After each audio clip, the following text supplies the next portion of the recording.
What are we supposed to do about the sexualisation of girls when media images are so rampant? And why should we do something? Isn't it their choice? In the last few years, we've heard a lot of discussion about the sexualisation of girls, and it's easy to feel like there is nothing we can do about it. This is just the culture in which we live. Sexualised images of women are literally everywhere. As sad as it is, young girls can't help but be exposed to these images constantly and absorb the implicit and powerful messages about women and sex that they contain. Girls and women are deeply affected by the message that their only value lies in being sexually attractive to men. It's not wrong to want to be sexually attractive, and sexual values are an important and essential part of the beauty of the person.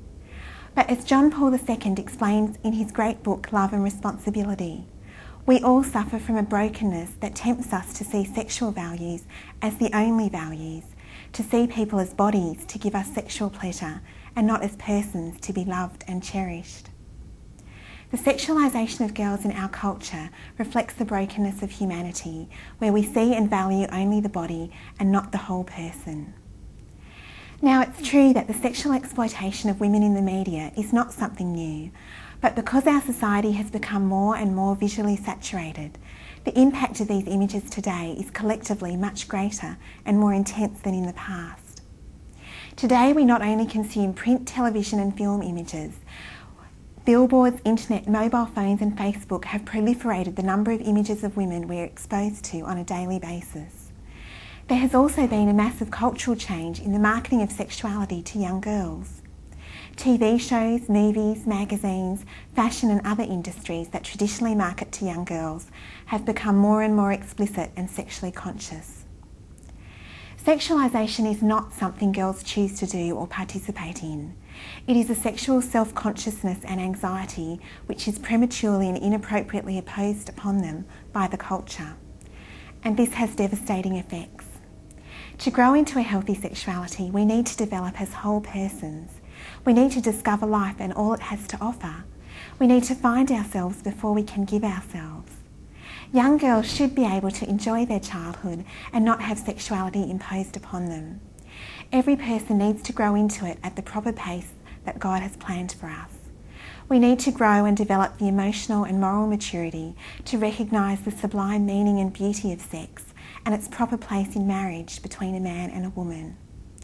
This is where sex expresses what it truly signifies, that I give myself to you forever, and I am willing to have babies with you and be there for you in good times and in bad, in sickness and in health.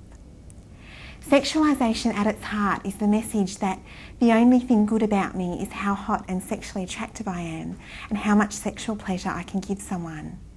It is a profound and ugly distortion of sexuality, and it is all the more powerful because, like every false idea, it contains a grain of truth. Inside every person is a deep desire for union. Every woman longs to know that she is beautiful and lovable, and longs for that acceptance and affirmation by men, just as men long to be accepted and affirmed by women.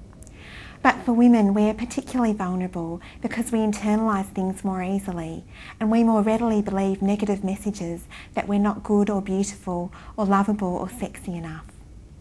The younger a woman is, the more vulnerable she is to messages about sexuality and body image, and the fewer defences she has to resist them. It is very hard for parents to raise girls in a culture so destructive of their self-esteem, which tries to shorten their childhood more and more.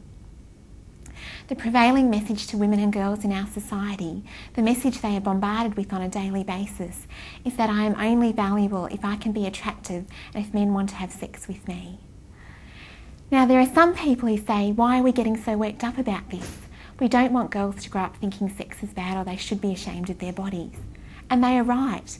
But the problem is that the sexualisation of girls and the messages these images send are in fact the opposite of a healthy and positive approach to the body and sex. The beautiful gift of sexuality is reduced to a purely physical urge, and the emotional and spiritual aspects of sex are obliterated. A woman is seen and valued only for her breasts or her legs or her other body parts and not for her whole self. This is a tragic blindness which robs men of seeing the true beauty of a woman.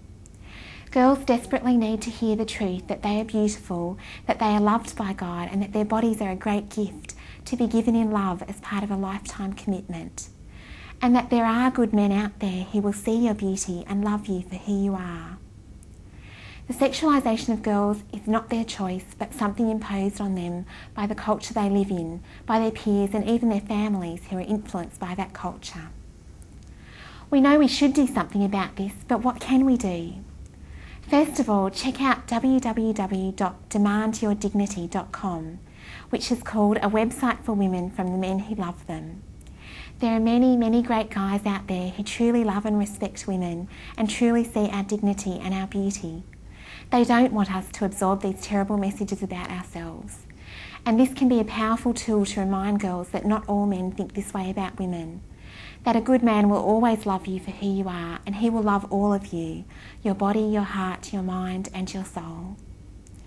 Secondly, help every young girl and young woman to know and remember that she is beautiful. Be generous with compliments and praise, because women don't hear this positive message of beauty very often. They hear and internalise the opposite message constantly. Don't make comments about girls' weight or body size or shape, especially if you're a man, because these comments can really affect girls even when they're not directed at them in particular. Celebrate positive role models and images of womanhood and femininity. There are beautiful, intelligent, talented and holy women all around us. Make sure there are only beautiful images of women in your home, no pornography or exploitative images. We can't avoid sexualised images in the world because they are all around us, but we can look at them critically and remind ourselves and remind our girls that there is a human cost behind such images. Get to know Mary. Our Lady is amazing, and she can help us so much to understand our incredible beauty, strength and worth as women. She loves us so much and helps us to see ourselves and to see others as Christ sees us, with eyes of love. Challenge the culture. Think critically about the way people speak about and depict women. Don't absorb negative messages and don't let stuff go. Speak up. Consider writing letters or boycotting companies that deeply offend against the dignity of women. I refuse to buy products from certain companies because their ads are so offensive, and if someone asks me why I won't buy a certain brand, I tell them. Be informed. Read Love and Responsibility and Theology of the Body. A great introduction is Father Tony Percy's book, Theology of the Body Made Simple, or Good News About Sex and Marriage by Christopher West. The richer our appreciation and understanding of the dignity of the human person and of sex, the more we can help girls to resist the dehumanising messages of our culture. It can be disheartening to see the impact of the sexualisation of girls and what it does to them. However, it's important to remember that truth is stronger than falsehood, and the light of Christ shines more brightly in the darkest places. Although it is very hard for girls to resist the cultural messages that are thrown at them, deep down they long to know that they are beautiful and loved for who they are. That is why, as Catholics, it's so important that we share with girls the life-giving message of Christ and his personal love for them, and encourage them to have a relationship with Mary. And on a natural level, we do see ways in which girls respond powerfully to this message. The Twilight phenomenon is an example of a deep reaction to our sexually exploitative culture. This hugely successful series of books by Stephanie Meyer and the films based on the books have touched many people, especially young girls, because they depict a hero and heroine who believe in the ideals of love, family, chastity and integrity.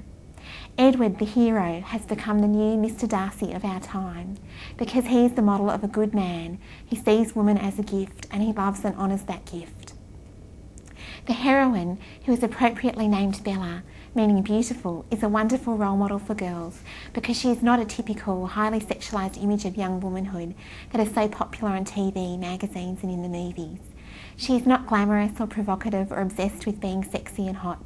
She is a normal girl, virtuous, intelligent, loving and brave, and the hero Edward loves her as a whole person. So it's good to remember there are some very good and beautiful things in the culture as well as all the bad. We should celebrate these positive images of women and make sure our girls have beautiful, strong and virtuous role models of womanhood which they can aspire to.